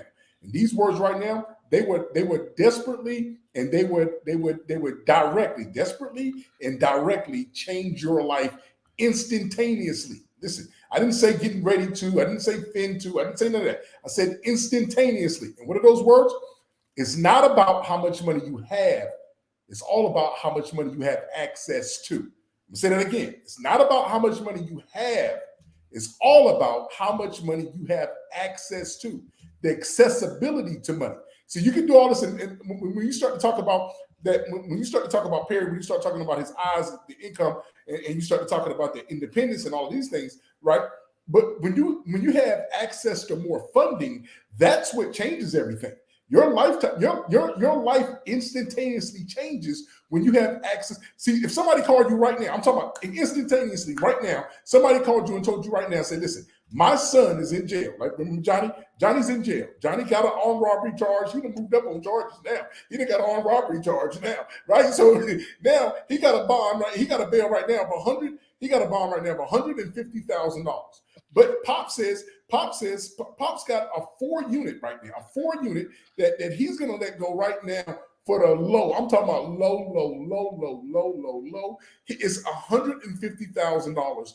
It is already valued. You're walking into a place that is worth $400,000, and he wants $150,000 for it now. So you're going to be walking into something where you have $250,000 in equity right now. So the question is, can you get that right now? That's the question. Can you get that right now? If the answer is no, then we got a problem. See, that's where we're talking about, is being able to have access to funds. You may not actually have the $150,000 stowed away under your mattress or in your bank account, but you got access to the money. That's what this whole thing is about. But in order to get into that same confinement of stuff, is that when we start talking about the credit score, those are the things that's going to trick you. It's only 3 people in America that care about your credit score, contrary to your belief. It's only 3 people that care about your credit score, right? That's called the media, the mall, and Credit Karma. That's it. I'm going to say it again. The media, the mall, and Credit Karma. That's it. Nobody else cares about your goddamn credit score, right? And I had to say it just like that, with that tone, with that emphasis. Nobody cares about your credit score. What they care about are the contents that are on your credit profile. Now, Perry and Mr. Don, I want y'all to see this right here. I'm going to paint this picture for them so they can actually see this. There's 2 kids, right? 2 kids. And I want you to see these 2 kids, right? 2 kids. They're both getting ready to go to college, right? Now, while they're getting ready to go to college, Perry, watch how this works. One of them has a 4.0 GPA and the other one has a 3.7. I'm going to say that again. One has a 4.0 and one has a 3.7. They both applied to go to Harvard and Yale together. They both applied to go to Harvard and Yale, right? Now, listen, with them both applying to go to Harvard and Yale, the 4.0 a student got denied to go to Harvard and Yale, but the 3.7 was able to get into Harvard and Yale. Now, what is the difference? How did the 3.7 get accepted into Harvard and Yale, but the 4.0 didn't? Just let that sit there for a second. How is that even possible, right? A 4.0 student got denied at Harvard and Yale, but the 3.7 didn't. They got accepted with flying arms. You know why, ladies and gentlemen? You know why? Because it was never about the GPA. What it was about the transcript. It was about the classes that they took while they were in school. The one with the 3.7 took AP classes, took advanced classes, took physics 2 and trigonometry. They took some hierarchy classes, even with a 3.7. Now, the one with a 4.0, for some odd reason, they had 6 classes of PE on their resume, right?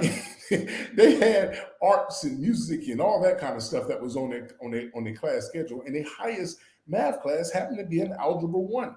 Now, although they finished with the 4.0 GPA, the classes didn't match. So that's the same way it works in the credit world.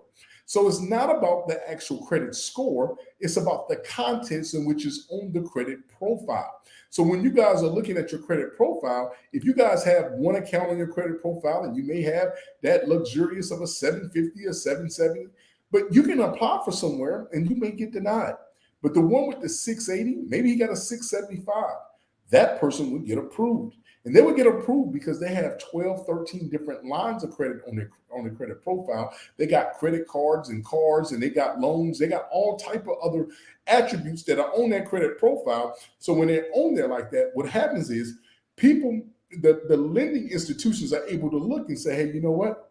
No, we're going to approve you because we've seen that you've handled lots of money before. Right? You're no shame to having $25,000, $40,000. You're no shame to that. We see that. Watch this, Mr. Don.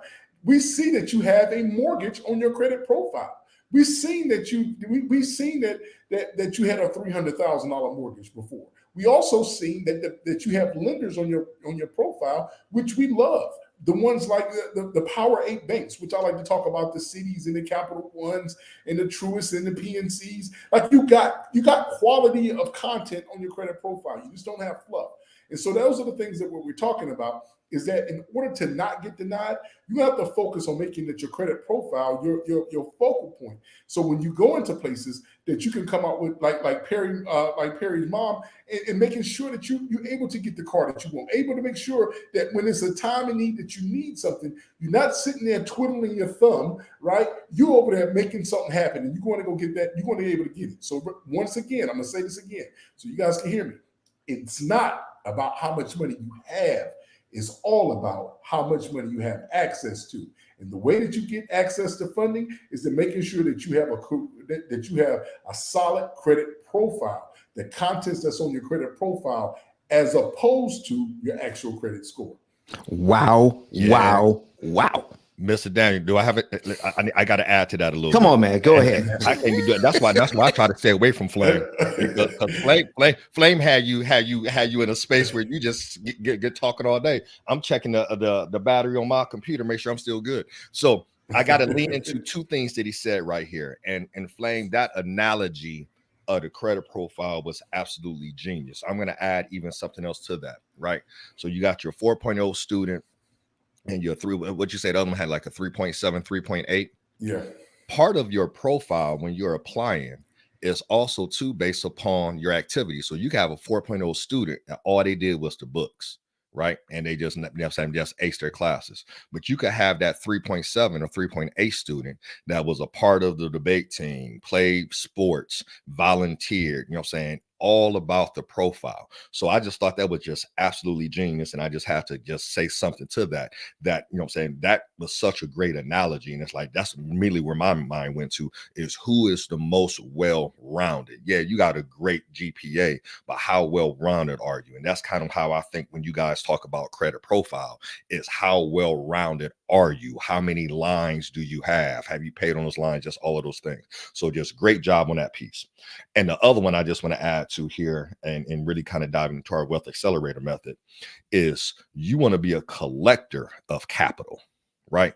And in your terms, collector of access to capital. So when we teach on our wealth accelerator method, it's like, hey, while you're accumulating your asset and you're getting your capital or your access to capital lined up in the form of lines of credit, HELOCs, policy loans, if you're doubling down and you're running the infinite banking play, security-based lines of credit. If you're working with somebody like me and I can get you a line of credit, you want to be a collector of capital so that when that opportunity comes up, you can jump on it, right? And somebody be like, well, Perry, I want to create passive income today.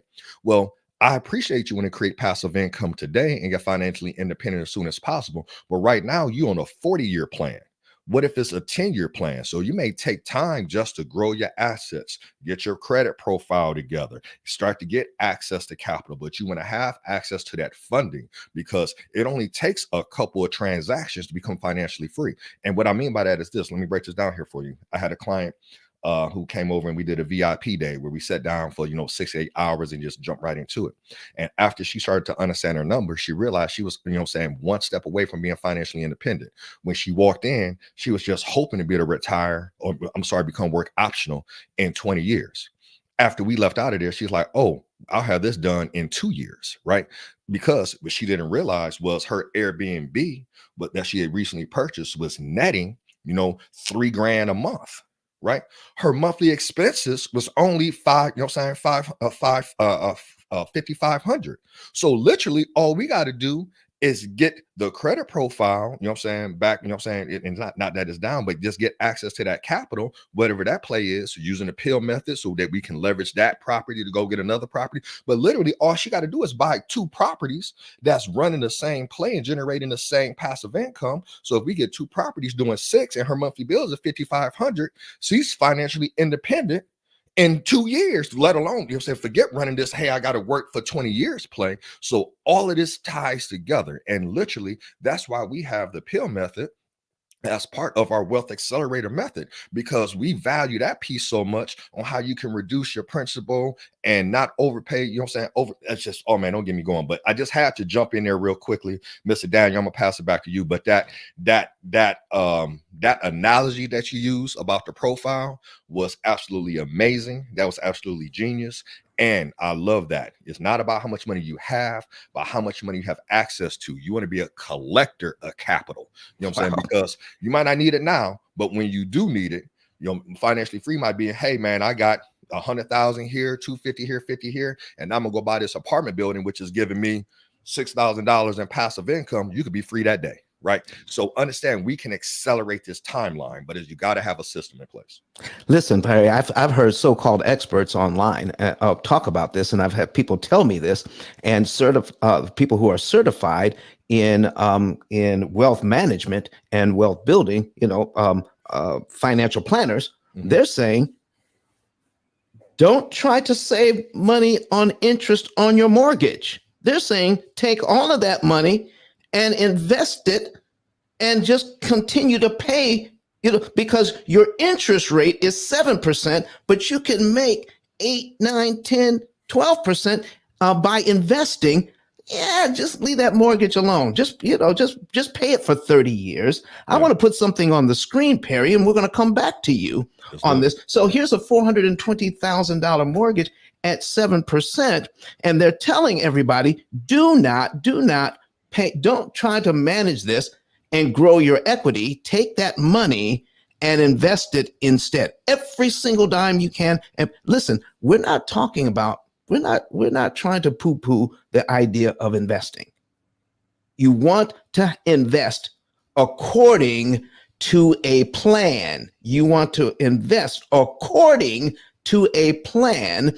And then any other monies you have, then when you have the right amount, we're going to have an equal weight over here and an equal weight over here.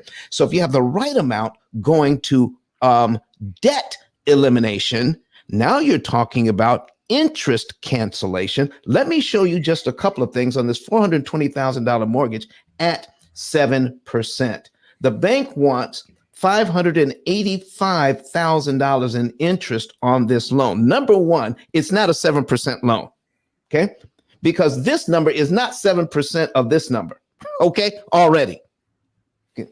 $585,000 is not 7% of $420,000. It's 139.5%. 139.5%. So let me just show you just a couple of things here that I have time for. And that when you make that first mortgage payment on this, $344.27 goes into principal. That's to pay down the loan, while $2,450 goes to interest. So that very person that's telling you only take your money and invest it. Only take your money and invest it. They're saying to get your equity of $344.27, it's okay for you to give the bank $2,450 for it. That's what they're saying. Mr. Don. Yes, sir. Screw back up at the top right there. Go back up to when you got 585, because I want to show the people something right now with your screen, and I'm going to show exactly word for word, verbatim about what I was saying earlier. Now, if you guys are looking right now, when you see where the principal borrowed, that was $420,000. So when you walking into the store, what happened is, Mr. Don, they walked in the store and they actually purchased. Like you go to the store and you go get a Coca-Cola, or you go to the store and get a Lay's potato chips. What happens is they walked in the store and they just purchased $420,000, right? That's what they did. They purchased $420,000. But when they put that on the counter, when they rung them up, they told them that $420,000 cost them $585,000 to purchase that $420,000. I'm gonna say that again because I want people to see that in its entirety. That's what I always say about, you got to understand the two rules of credit. You got to understand how much does that money cost you. That money costs you $585,000 for $420,000. So you actually borrowed $420,000. So you rented it. Right, so you rented money for $420,000 worth of money, right? But in return, you had to pay them back you had to give them $585,000 on top of the $420,000 that you borrowed. If they're not understanding that, we got a problem right here. We got to go back. We got a problem right there. You got to understand how much does that money cost you, and that's what you did. A perfect example of that, Mr. Don. For sure, I'm glad you had the screen up on that. And keep that screen up. Keep that screen up. Yes, sir. Yes, sir. And let me lean into this as well, right? So here's the deal. I was that advisor, right? I was that advisor. Like, no, don't pay your property down like that. You know what I'm saying? Invest these dollars. When you know better, you do better. And this is why understanding that you always have to be in a constant mode of growth and growing your financial literacy, because what worked 10 years ago ain't working today. I just got back from Arizona and I was taken to dinner in a car with no driver.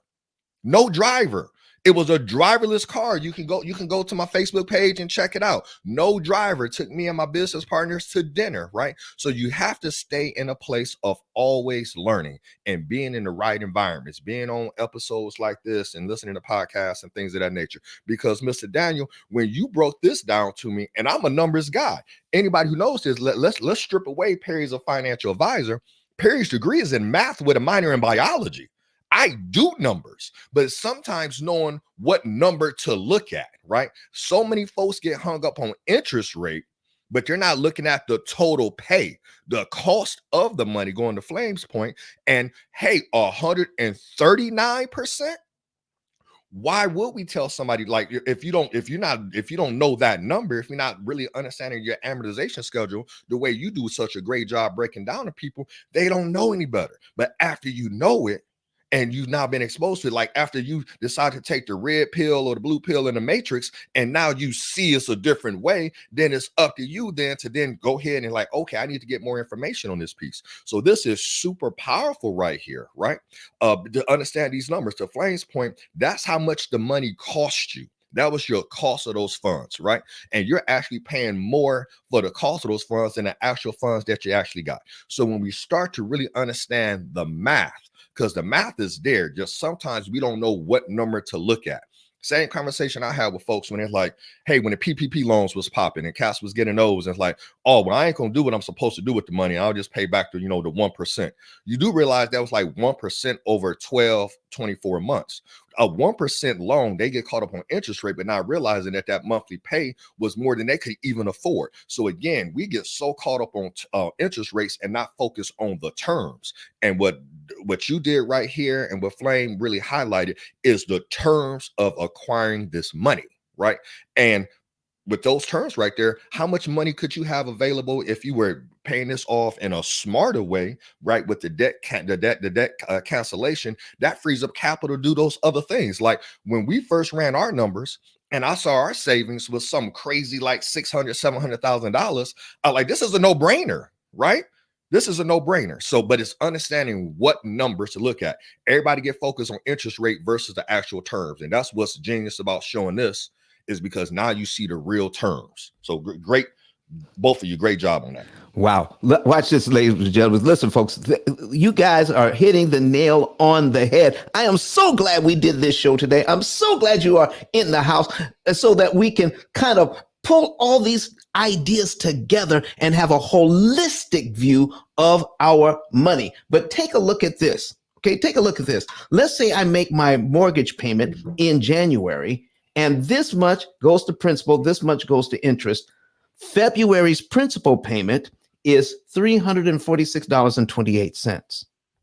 Do I have to wait till February to give the bank this $346.28? Okay, no, I do not. If I give the bank this money in January as well, I'm paid down to line 2.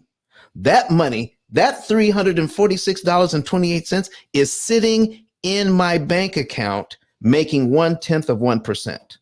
1/10 of 1%. We all keep cash in the bank, okay? 1/10 of 1%. So let me show you what happens when I prepay this amount. When I prepay that, I'm paid down to here, and my next mortgage payment is actually on line 3 of my schedule.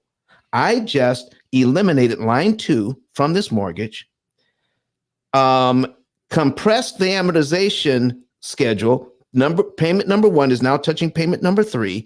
Payment number 2 has been eliminated for only $346.28, and I saved $2,447.99. So, for all of those people who are talking about why pay off this 7% mortgage in a more efficient way, here's why. Let me show you the math here, and you tell me if these numbers are lying. You can increase profits by increasing your prices. You can also increase profits by lowering your expenses. Isn't that right, fellas? Okay.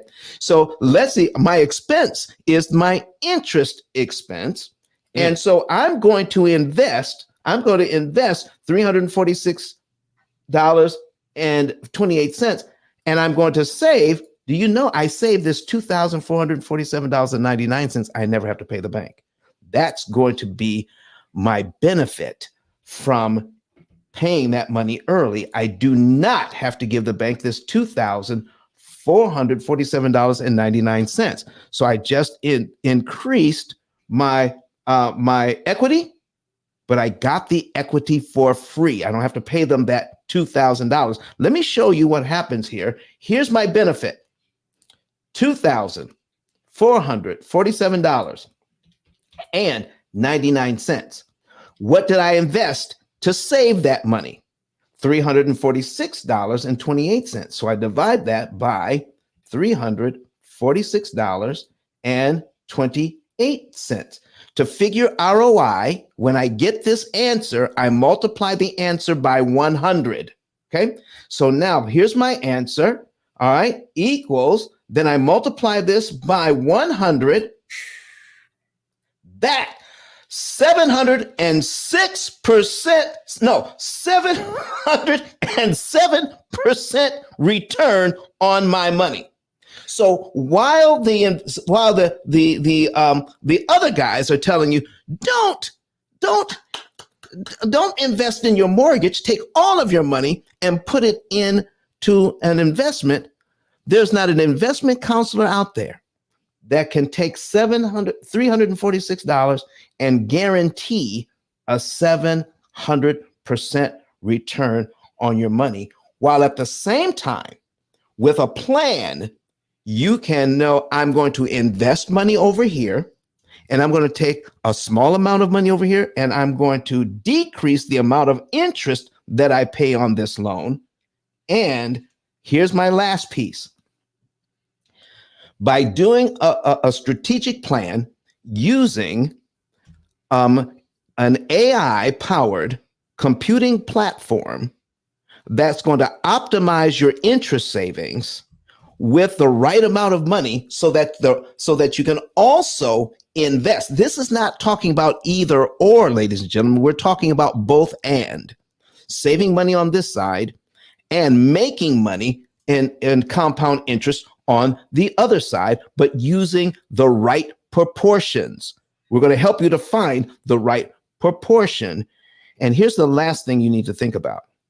For all the guys that are out there saying, don't do anything with this mortgage, take all that money and invest it. Here's something you need to see.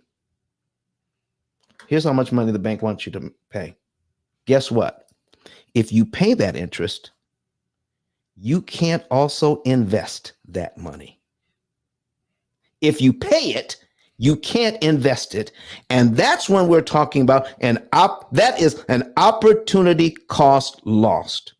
So how would you like to have an asset that's worth $500,000 that you paid around $200,000 in interest for? Take the rest of that money and invest it, and now you have an asset that's paid off. You tracked how much interest you saved, and now you're going to invest that money, and now you are truly creating generational wealth. And when you do that, Perry, I go into all of this. Absolutely. I do not have a will or a trust set up, and then I die. Right.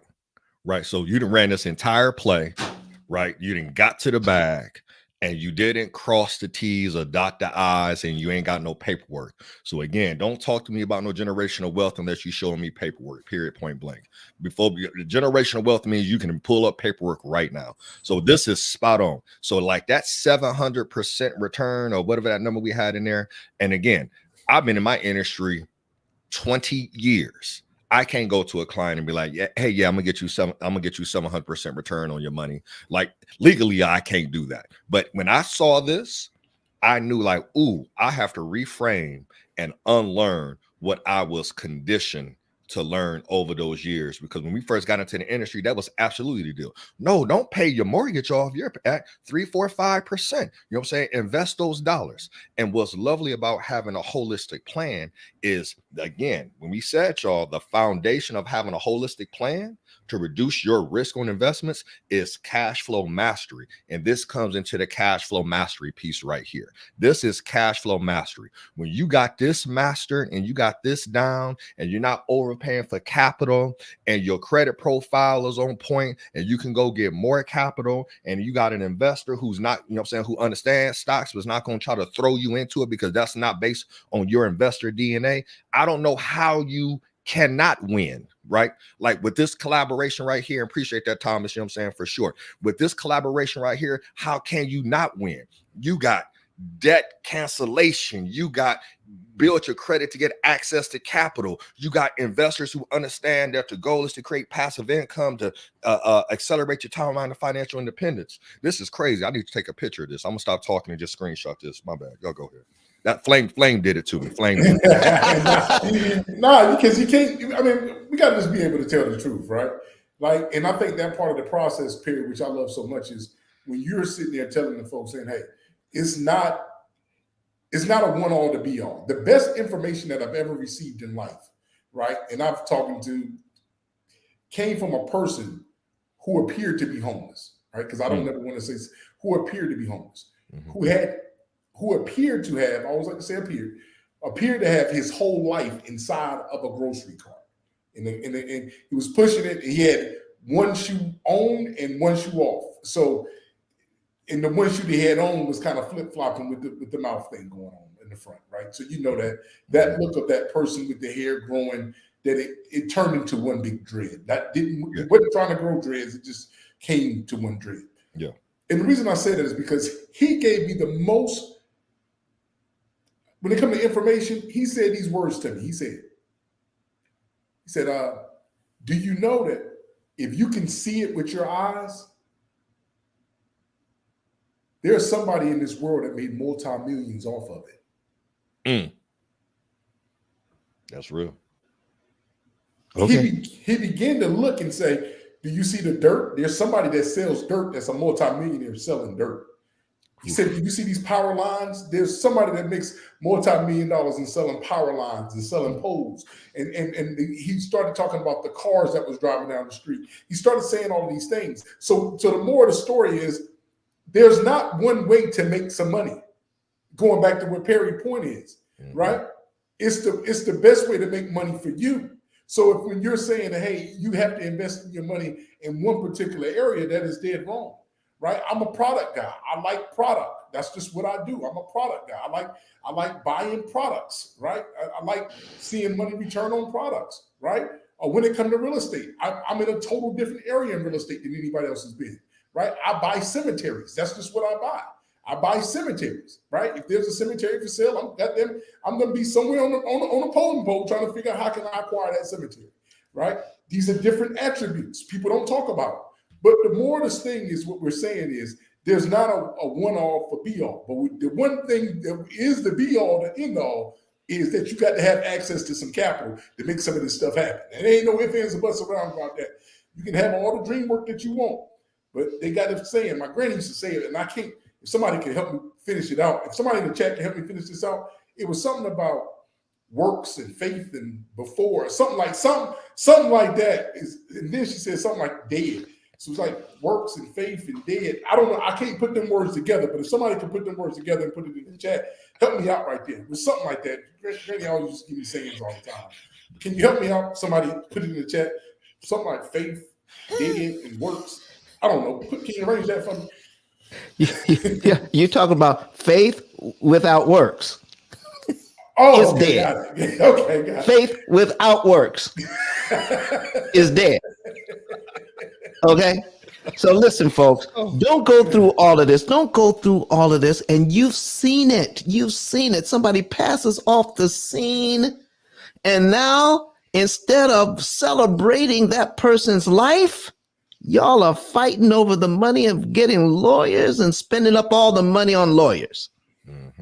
When this thing should have been taken care of To build generational wealth, you have to have these 6 points in place.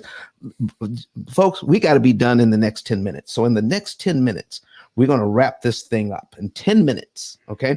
So first of all, I'd like to say, if you want to know more about what Flame is talking about tonight at 7 p.m. Eastern time, all right, we're going to be talking about what's the title? What's the title again? Home Sweet Home. Home Sweet Home. How to qualify for the home, how to get the home, and how to pay off the home in 7 years. Oh, Lord have mercy. And then when you take that interest savings and invest it for long-term wealth building. Oh, listen, it's going to be a whole holistic thing tonight. You don't want to miss that. You don't want to miss it. But I want to put this on the screen. If you want to know the month, day, and year you could be debt-free, like Perry Jeffries, not only on his business, but on his house too. The month, day, and year you could be debt-free, and make sure the right amount of money goes to debt elimination. Get a savings and earnings report. Scroll down underneath Dr. Eric Thomas's picture go to ice10k.com, ice10k.com, and click on Get Your Savings and Earnings Report. Get your savings and earnings report. We're going to hear from Dr. Eric Thomas at the end of the show and how he feels about this program. You know, E.T., the hip hop preacher, the #1 motivational speaker in the world, used the P.I.L.L method strategies to pay off his mortgage.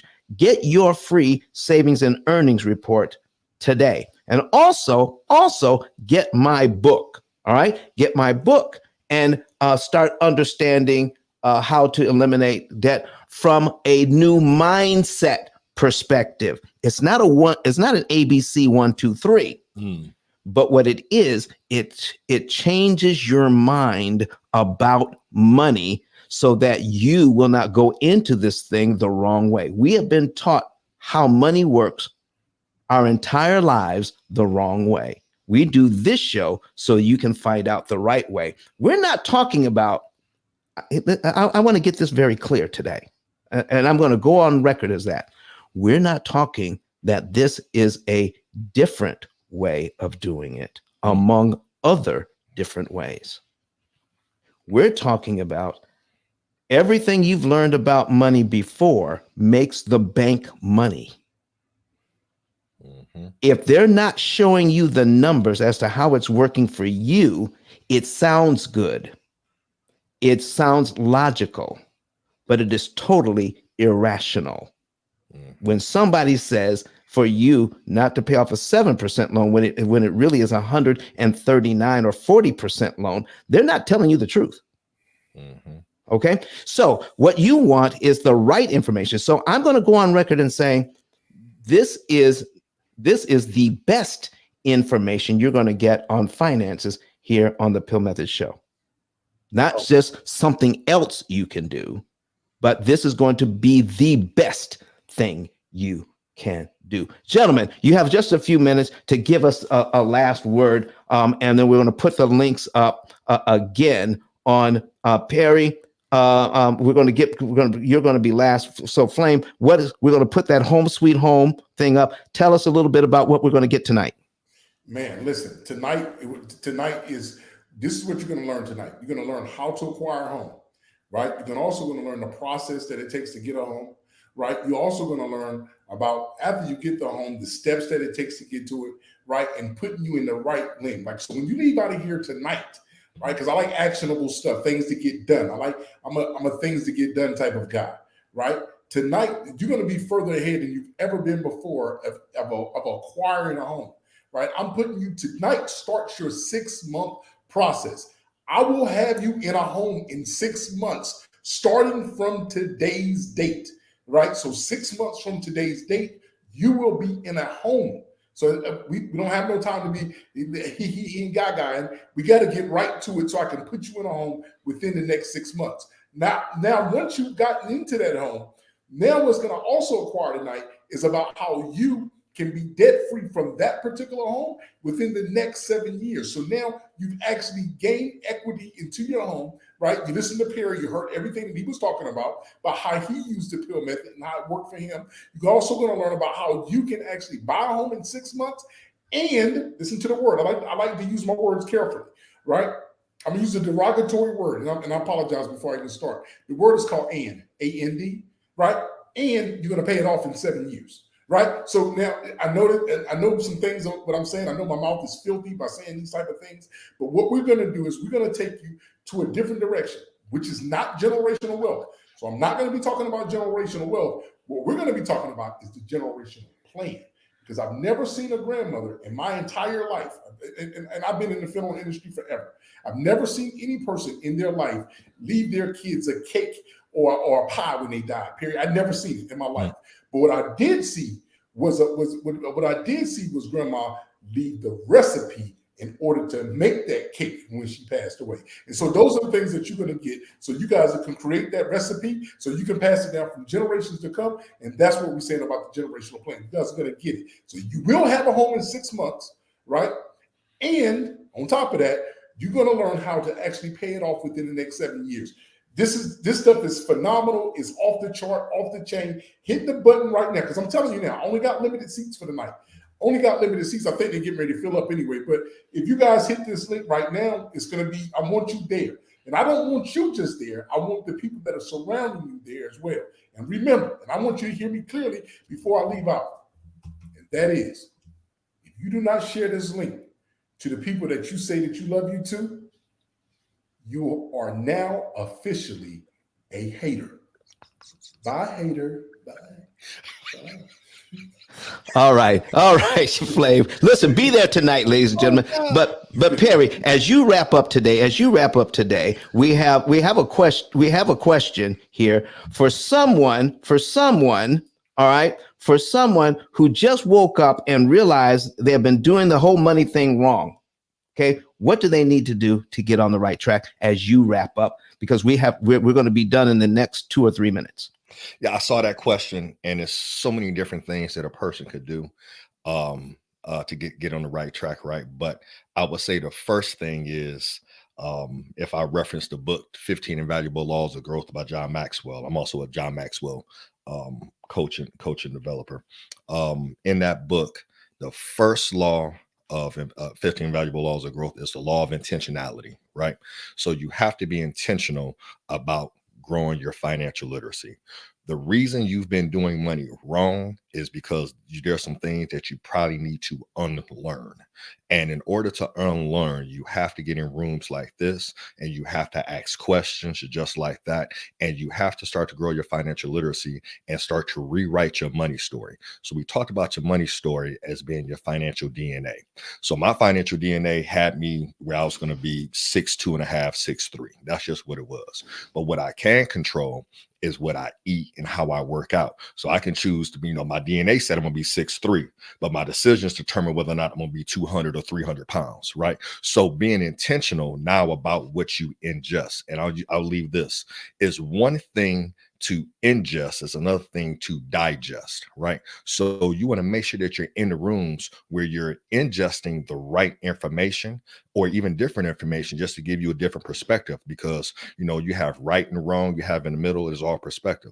But you want to be in the right rooms where you're ingesting, but then also to work with folks who can help you digest that and metabolize that information that you're learning, right? So I know I went down the biology path, but that's what I would say is it all starts with understanding your money story and having that law of intentionality, and also to that law of awareness, where you start to be like, man, if I'm not where I want to be financially, what is it about my money story and my current actions that's got me to this point? Because you're where you are based on the actions that you have taken. And if you want to change those actions, it starts with changing the way that you think. So that's my 2 cents on that. All right. So listen, ladies and gentlemen, if you want to get with Perry, we're going to put that link up so that you can set up an appointment with him and get a free consultation. Let's put that link in there right now so that you can get that. Also, don't forget about going to ice10k.com and making sure that you get your free savings report. And let's be there tonight All right. So that we can talk about the home sweet home. All right.